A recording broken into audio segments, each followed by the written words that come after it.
हर किसी की ख्वाहिश होती है कि वो उन्हें सरकारी नौकरी मिल जाए और सरकारी नौकरी मिलने के बाद उनकी ज़िंदगी एकदम बिना टेंशन से चलनी शुरू हो जाए। सिपाही भर्ती का एग्ज़ाम है, 14 तारीख को है और 21 तारीख को है। हर लड़का तैयारी करता है अपने हिसाब से, लेकिन कुछ छोटी छोटी जो गलतियां होती हैं उनकी वजह से वो एग्ज़ाम में अच्छा स्कोर कर सकते थे, लेकिन वो स्कोर करने से चूक जाते हैं। इसी बात पे बात करने के लिए हमारे साथ हैं गुरु रहमान सर, जिन्हें दरोगा गुरु रहमान सर के नाम से भी जाना जाता है। सिपाही अभ्यर्थी को सर आप क्या कुछ ऐसी बात बताएंगे, क्योंकि अब बहुत ज़्यादा टाइम तो है नहीं, 14 तारीख को एग्ज़ाम है, कुछ ऐसी गलतियां जो वो ना करें और एग्ज़ाम में अच्छा स्कोर करें? देखिए, सिपाही भर्ती परीक्षा हो या दरोगा हो या बीपीएससी हो, कोई भी परीक्षा हो, छात्रों की सबसे बड़ी जो कमजोरी होती है, एकदम सिलसिलेवार मैं बता दूँगा उनके क्या है।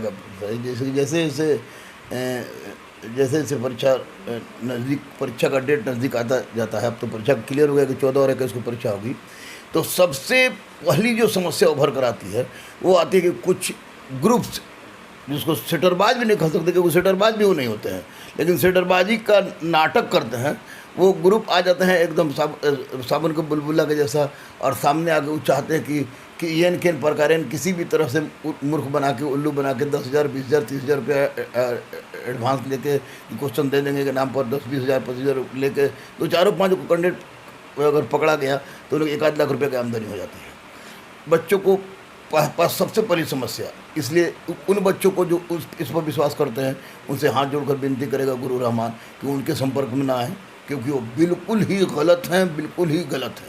और दूसरी बात होती है कि आपको एक बात होती है कि जो अच्छे लड़के होते हैं उससे घबराहट हो जाता है उनको कि सब तो सिटिंग पे हो रहा है, सब फलाना पे हो रहा है, लेकिन मैंने पास होते, मैंने अच्छे लड़कों को भी, गरीब से गरीब लड़कों को पास होते भी देखा है। यद्यपि सिपाही की भर्ती परीक्षा में कुछ ना कुछ त्रुटि रह गई है, जो क्वेश्चन वायरल ग्रुप में आ जाए या व्हाट्सएप पर क्वेश्चन आ जाए, मैंने देखा है, इसको अस्वीकारा भी नहीं जा सकता क्योंकि इस तरह की बात हुई है। तो वैसी परिस्थिति में मैं आपके चैनल से, सरकार से, आयोग से सबसे विनती करूंगा कि कम से कम इस तरह की किरकिरी न करें। मैं जानता हूँ कि सरकार, आयोग की कभी ये मंशा नहीं होती कि क्वेश्चन वायरल हो, लेकिन इससे उंगली अंततः सरकार और आयोग पर ही उठती है। इसलिए सरकार, आयोग से गुरु रहमान का नम्र निवेदन है कि वह इस पर कड़ाई से पालन करें, और सबसे महत्वपूर्ण बात कि जैमर का प्रयोग जरूर करें, कि ताकि किसी भी तरह का ऐसी बातें न हो। तीसरी सबसे महत्वपूर्ण बात कि अब 14 और 21 फिक्स है, तो इसमें एक ऐसे दलाल सामने आएंगे जो बोलेंगे कि हम इतना पैसा दो, इतना में करा देंगे। आएंगे ही, मैं 24-25 साल से पढ़ा रहा हूँ, तो वो निश्चित रूप से आएंगे, उनसे वो सावधान हो जाएं। चौथी सबसे महत्वपूर्ण बात है कि कुछ स्कॉलर गैंग होता है। अच्छा। लड़का में भी लड़की में, आज ही से नहीं, जब हम लोग स्टूडेंट हुआ करते थे तब से स्कॉलर गैंग होता है। वो स्कॉलर को स्कॉलरिंग करा के उससे रिजल्ट दिवाया जाता था, और आज भी आ चुकी बहुत साइंस टेक्नोलॉजी का डेवलपमेंट हुआ है, परीक्षा की तकनीक में परिवर्तन हुआ है, अंगूठा का है, क्या है, तो आज है कि लड़के अंत में पकड़े जाते हैं।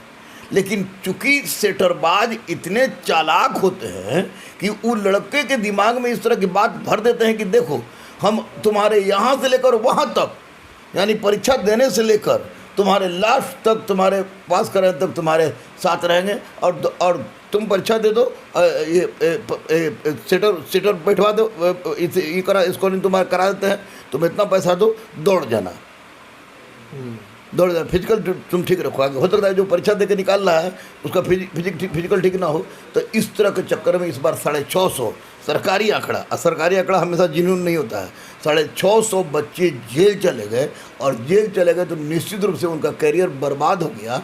क्योंकि अब किसी भी परीक्षा को, कोई भी परीक्षा देंगे तो उस परीक्षा में उनका चरित्र या आचरण प्रमाण पत्र जरूर मांगा जाएगा, और आचरण प्रमाण पत्र में स्पष्ट रूप से निकटतम जो भी थाना हो उनका होगा, वह लिखेगा यह व्यक्ति अपने जगह पर किसी दूसरे व्यक्ति को बैठवाने या अन्य किसी भी कदाचार के कारण जेल जा चुका है या अभियुक्त रह चुका है, तो वैसी परिस्थिति में उनके करियर की बर्बादी होगी। तो इससे बचे। मैं तो स्पष्ट रूप से कहूँगा कि दलाल, सेटरबाज, नाटकबाज, दलाल, नाटकबाज, सेटरबाज, स्कॉलर से स्पष्ट रूप से बचे, अपना रिजल्ट चाहते हैं तो स्पष्ट रूप से। सरकार से, आयोग से कहूँगा कि आप अपनी किरकिरी नहीं चाहते हैं तो आप अगर चाहिए तो परिंदा भी पद पर नहीं मारेगा, इसलिए अपना किरकिरी बचाने के लिए आप परीक्षा की व्यवस्था इतना टाइट कर दीजिए कि किसी भी तरह का क्वेश्चन का वायरल होना या व्हाट्सअप होना न हो। 2 बात हो गई। अब सबसे महत्वपूर्ण और यक्ष प्रश्न ये बनता है कि आज है आपको कितना तारीख है? 12। आज 12, कल शनिचर 13, परसों 14। तो आज 12 को जो जिनका 14 का एग्जाम है उनको मैं बता दूं कि वे जितना भी क्वेश्चन का प्रैक्टिस किए होंगे वो आज 12-13 को 7-8 बजे तक पूरी तरह से रगड़ के पढ़ें। रगड़ के खाली देखते जाएं और करंट वरेंट देख लेंगे, देखते जाएं। जो चीज़ नहीं आता है उस पर ध्यान ही नहीं दें, जो नहीं देखा उन्होंने ध्यान ही नहीं दें, और सो जाएं। कोशिश करें जल्दी सो जाएं, माइंड फ्रेश रखें, माइंड फ्रेश हो जाए। कुछ ऐसा खाएं कि सुबह लेट्रिन एकदम साफ हो, दिमाग को असर डालता है। और गर्मी बहुत तेज़ी से बढ़ रही है, इसलिए परीक्षा देने जाएं तो अगर पानी ले जाने की अनुमति हो तो पानी ले जाए, एक बिसलरी का बोतल ले जाए और वो जाके परीक्षा दें। और किसी तरह के अफवाह में न रहें, क्योंकि अफवाह में न रहेंगे तो उनका रिजल्ट तय है। ये 14 तारीख वाले लोग हैं, क्योंकि उनके पास समय नहीं है। जो उन्होंने करना था कर लिया, अब जो उनको करना है वो जाके ना तो कोई टीचर करेगा और ना कोई स्कॉलर करेगा, उनको जाके खुद परीक्षा हॉल में अपना बात करना है, अपना काम करना है। और सबसे बड़ी बात है कि इसमें निगेटिव नहीं है, 100 क्वेश्चन है, और तो इसमें ये 100 क्वेश्चन है, निगेटिव नहीं है, तो रिस्क लेने में क्या फ़ायदा? क्या रिस्क लेने में क्या डर? क्या जाता है? सही बात। क्या डर? आदमी किसी चीज़ के लिए कानून नियम बनता है तो आदमी को डर लगता है कि मर्डर का 302 है, अटेम्प्ट टू मर्डर का 307 है, फलाना का इतना, फलाना का इतना, तब नहीं न करता है। इसमें कुछ कर बे, कोई रिस्क नहीं है।